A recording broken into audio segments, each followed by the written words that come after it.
Hi friends, அஸ்ஸலாமு அலைக்கும். Welcome to moms yummy kitchen. இன்றைக்கி நம்ம சேனலில் என்னோட ஸ்டைலில் தொன்னை பிரியாணி எப்படி பண்ணலான்னு பார்க்கலாமா? அதுக்கான இன்க்ரீடியன்ட்ஸ் ஃப்ரண்ட்டில் ஆட் பண்ணியிருக்க பார்த்துக்கோங்க.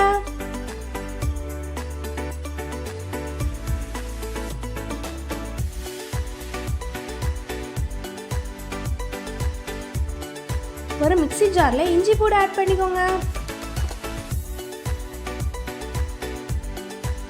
பச்சை மிளகாய் ஆட் பண்ணிக்கோங்க. 2 ஏலக்காய், 3 கிராம்பு ஆட் பண்ணிக்கோங்க. கொஞ்சமாக சோம்பு ஆட் பண்ணிக்கோங்க. மிளகாய் ஆட் பண்ணிக்கோங்க. ஜீரகம் ஆட் பண்ணிக்கோங்க. பட்டை ஆட் பண்ணிக்கோங்க. புதினா ஆட் பண்ணிக்கோங்க. மல்லி இலை ஆட் பண்ணிக்கோங்க. கொஞ்சமாக ஆனியன் ஆட் பண்ணிக்கோங்க. நல்லா பேஸ்ட்டாக அரைச்சி எடுத்து வச்சுக்கலாம். நான் இன்னைக்கு ஜீரக சம்பா ரைஸ் தான் எடுத்து வச்சுருக்கேன். அதை ஒரு 1/2 hour ஊற வச்சுருங்க.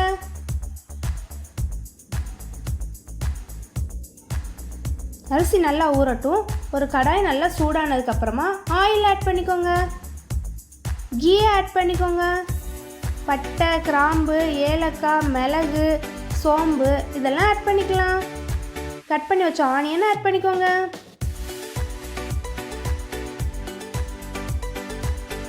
நல்லா வதக்கி விட்டுருங்க. ஆனியன் நல்லா கோல்டன் ப்ரௌன் ஆனதுக்கப்புறமா கட் பண்ணி வச்ச தக்காளியை ஆட் பண்ணிக்கோங்க. மல்லியில் ஆட் பண்ணிக்கோங்க. மூடி போட்டு ஒரு 2 நிமிஷம் வேக வச்சிருங்க.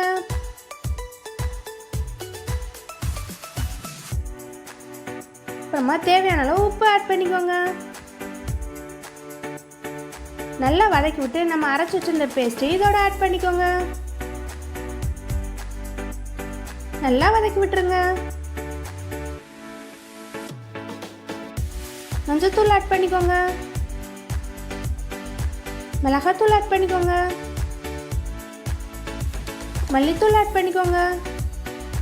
நல்லா வதக்கி விட்டுருங்க. தயிர் ஆட் பண்ணிக்கோங்க. நல்லா வதக்கி விட்டு கொஞ்சமாக வாட்டர் ஆட் பண்ணிக்கோங்க.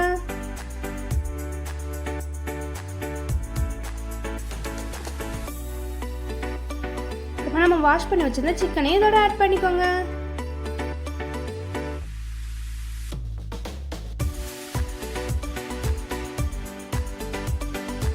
மூடி போட்டு சிக்கன் ஒரு 3/4 வேக்காடு வேகிற வரைக்கும் வேக வச்சு எடுத்துக்கோங்க.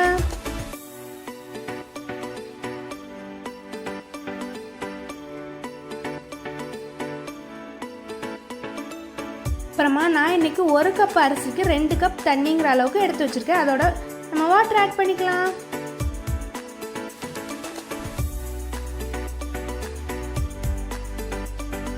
மூடி போட்டு நல்லா கொதி வர அளவுக்கு வேக வச்சுக்கோங்க. நல்லா கொதி வந்ததுக்கு அப்புறமா நம்ம வாஷ் பண்ணி வச்சிருந்த ரைஸையும் இதோட ஆட் பண்ணிக்கலாம்.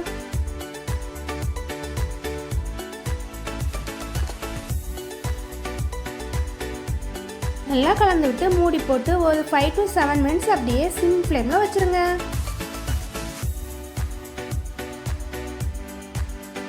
கொஞ்சமா லெமன் புழிஞ்சு விட்டுருங்க.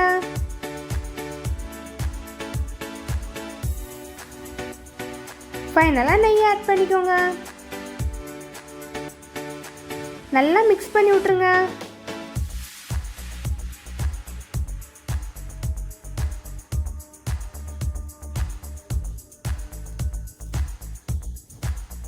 பிரியாணி எல்லாம் ஆட் பண்ணிக்கோங்க. பிரியாணி எல்லாம் நல்ல ஸ்மெல் இருக்கும். அதை ஏதோட ஆட் பண்ணிக்கோங்க. அப்புறமா ஒரு 5 நிமிஷம் தம் போட்டு இறக்கிடலாம். ஃபைனலாக கொரியாண்டர் ஆட் பண்ணிக்கோங்க. யம்மியான டேஸ்டியான தொன்னை biryani ready. Thank you. Subscribe for more.